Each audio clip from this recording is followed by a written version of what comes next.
I don't know what I just saw. Like, legitimately, I have no idea what I just spent what felt like an eternity looking at. I don't know. I don't know how to describe this emotion I'm feeling. I don't know what I'm feeling because I don't know what I just saw. So let's see if we can break this down a bit. So this film, from its advertising, this is another one of those movies where the advertising is very different than the actual product. Like, very different. So this movie gives you the impression that it's going to be one of those how so-and-so got their groove back kind of affairs. You know, the trailers and everything give you this impression that Julianne Moore is going to be playing a very Diane Lane kind of character, the neurotic,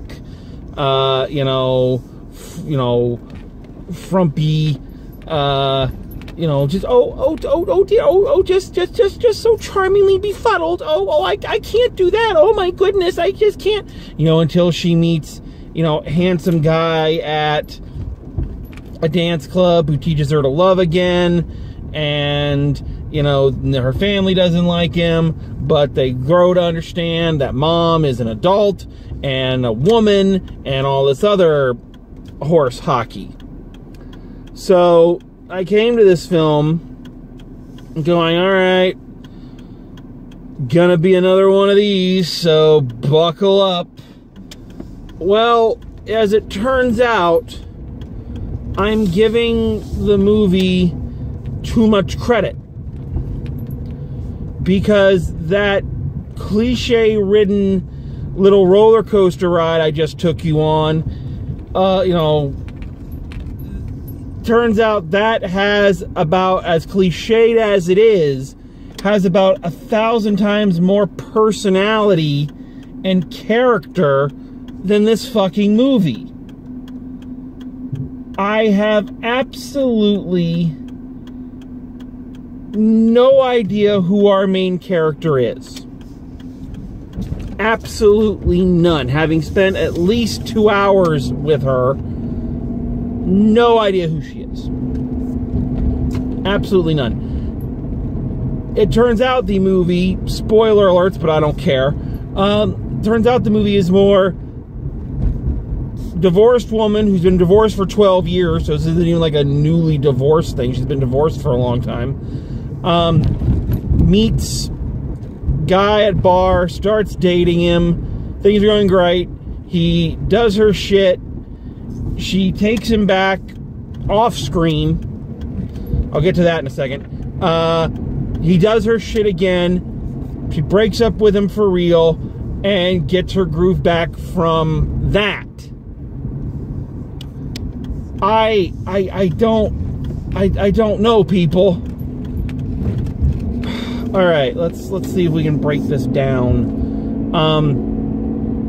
First of all, this movie is edited in one of the most irritating ways. I noticed it's a thing with these smaller budget pictures these days, that they do this weird choppy editing where scenes just happen. You're in one scene, then you're another, then you're another, then you're another, then you're another. I talked about this with The Kid. The Kid did this, and this film does it. Where, okay, like an example. After he does her shit the first time, he keeps calling her back,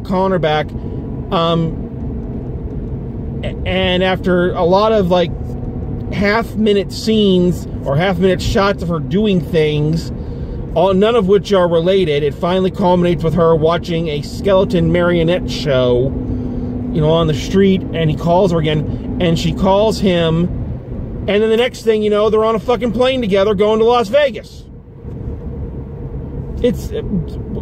When the fuck what the fuck happened there? What happened in the interim? This film is edited in such a way you don't even know the name of her boyfriend almost 4 or 5 scenes in. He never says, you know, it's when she's introducing him to her son, played by Michael Cera, you know, one of the, I don't know what even to call him. And that's the other thing about this fucking movie. Who the fuck are half you people? Because of this shit editing and this quick cutting to one thing or another, suddenly she and her boyfriend are having lunch with 2 people. Who the fuck are you? Are these his friends? Are these relatives of his? Are they relatives of hers? We never see them again. After he does her shit the first time, she's at what I thought was her daughter's wedding, but I guess it's not her daughter's wedding, because I guess her daughter gets married at the end of the film, so I don't know what they were doing. But she's talking to this woman, and she's talking to her, you know, with this very kind of sassy, we've been friends for a long time kind of thing. I have no idea who this other fucking woman is. Who are you? Who are you? Who are you to her? What is going on? You don't know who anybody is. Sean Astin is in this movie for like 10 nanoseconds playing a guy she hooks up with in Vegas. Why the fuck did you get Sean Astin to do this? Did he owe somebody money? Is he a friend of somebody making the movie? Because I can't think of why else you would get Sean Astin, a named actor, to play this. This isn't even a part. I don't know what this fucking is.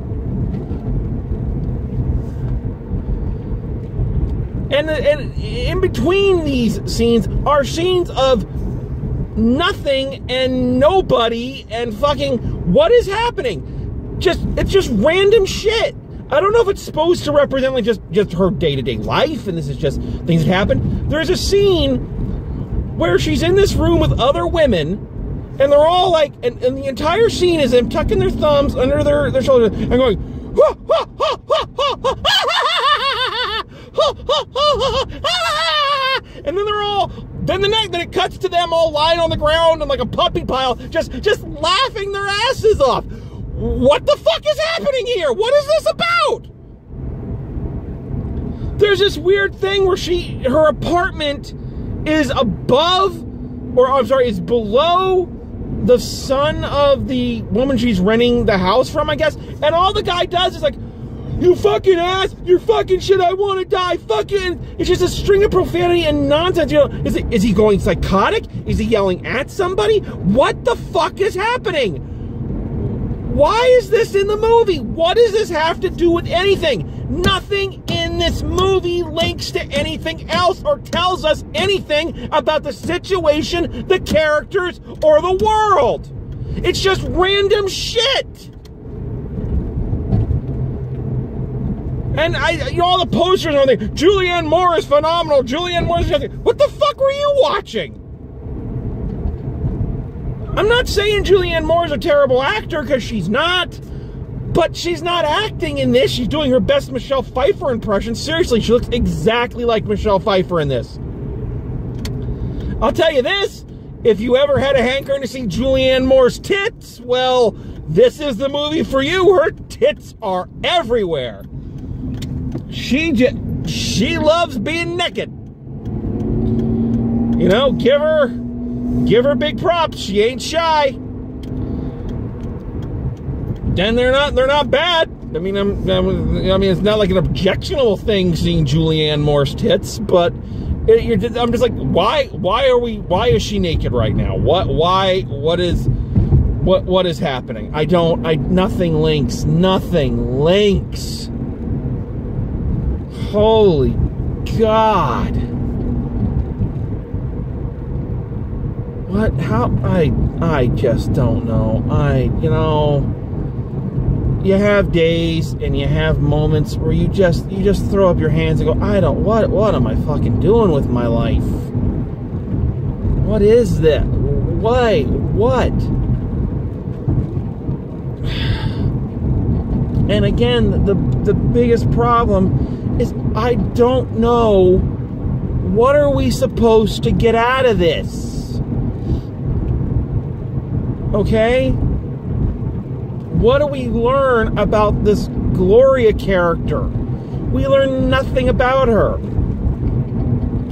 It's not a story about her, you know, getting back out there and tasting life. She doesn't do that, aside from, you know, dating this guy and smoking a lot of pot. She starts smoking pot out of, you know, fucking nowhere. Pot that I believe, if I'm linking a bunch of detached scenes together correctly, I think the pot was left on her doorstep by the guy upstairs screaming profanity. I don't know if it's because he thinks it was his door, or he left it for her, or what this was all about. So she starts smoking pot, so we learn that about her. We learn that she has the entire 70s, 80s pop music catalog memorized, because it's all in there. But it's not that. It's not really even a story about this relationship, even though they want to kind of make you think that it is about this relationship, because that seems to be what takes up the most of the movie. But like I say, the reconciliation after the first screw over happens off camera. The eventual breakup happens off camera. The only thing that happens on camera is all their awkward sex scenes. And when at the end she goes over and shoots his house with a paintball gun and shoots him with a paintball gun, which I suppose is supposed to be some kind of cathartic moment for the audience, but it's not, because, you know, I have nothing invested in this relationship. The guy, yeah, we have no idea why she takes him back. So what happens to cause the first fuck up is she takes him to her son's birthday party, which is already a no-no, because it's a whole bunch of people he doesn't know and him, you know. So I will say that she shouldn't have, you know, if she wanted to introduce him to her family, you know, I don't think that was the right place to do it. But however, I digress. So they're all there, you know, her kids, her ex-husband and his new wife, all this, and the guy, her boyfriend, gets jealous. Again, we don't even really know why, because he was looking for her eyes the whole time, and she never looked at him. He was invisible. So he just gets up and fucking leaves. Fucking disappears. And she calls him, and he doesn't answer, all this. And then, again, we don't know how much later this is, if it's a month later, if it's a week later, or what the passage of time is. You know, now he's calling her back, Gloria, I love you, Gloria, I love you. Okay, so first of all, that would have been the first sign to dump his ass permanently. And then, I don't know what made her get back together with him. I don't know about the conversation they had, about why it happened. No, they're just on a plane to fucking Las Vegas, next thing you know. So yeah, you know, again, it's supposed to be the cathartic moment for the audience, but it's, I mean, I don't know who these people are. You know, and I don't know what this movie is about. There's just so much random shit and so much just everywhere. I don't know. Again, I don't know what I saw. This isn't a movie. This is a bunch of scenes that somebody dropped on the floor and they glued them back together in whatever order seemed logical and released it. I got nothing else. I don't know. Clearly, to be fair, I am not the target audience for this, clearly. I don't know. I don't know who this is for. I know who it's aimed at, but I don't know who the actual movie is for.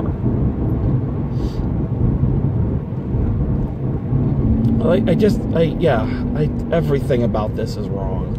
So, I could just sit here stammering, you know, and trying to make sense of the hodgepodge of nothing that I just witnessed. But I don't think I have the energy, and I don't think you want to listen to it. So let's just wrap this piece of shit up, because that's what this is. I do not believe what this says on the posters. This is not a good movie. This is not a tour de force performance. It's barely a performance.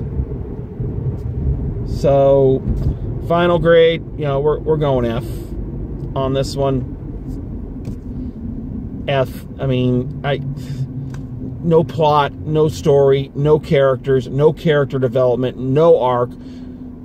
Conflict solved off screen, scenes dropped in wherever they want it. Fucking F. I can't take this. Can't take this. All right. Well, on that note, you know, I gotta say, I had a bit of a rough day.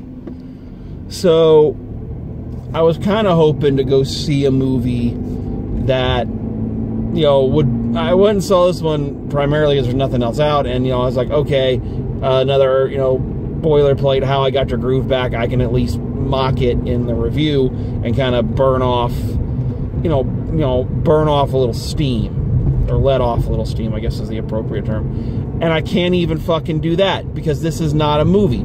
I can't process this.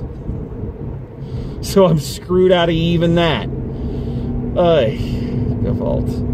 Alright, well, I guess, you know, in a year where so far we've had a lot of really fun and really great movies and some pleasant surprises in there, I guess eventually you gotta hit one that just melts your brain, and that's this one. So, had to happen. And in a way, I'm kind of happy it happened, because I was thinking, it's only March, but I was thinking not too long ago about, right now I really don't have anything for my worst of 2019 list. You know, it's fucking March, 3 months in, you know, give it time. And okay, well, we've got a front runner. So yay that. Okay, so hopefully we will redeem ourselves here in the next couple weeks, or at least give us something with a coherent storyline. So I gotta go sleep this off. All right, so thanks for watching. I've got no clever wrap-up. Just go to the catchphrase. So until next time, drive safe, and I'll see you at the movies.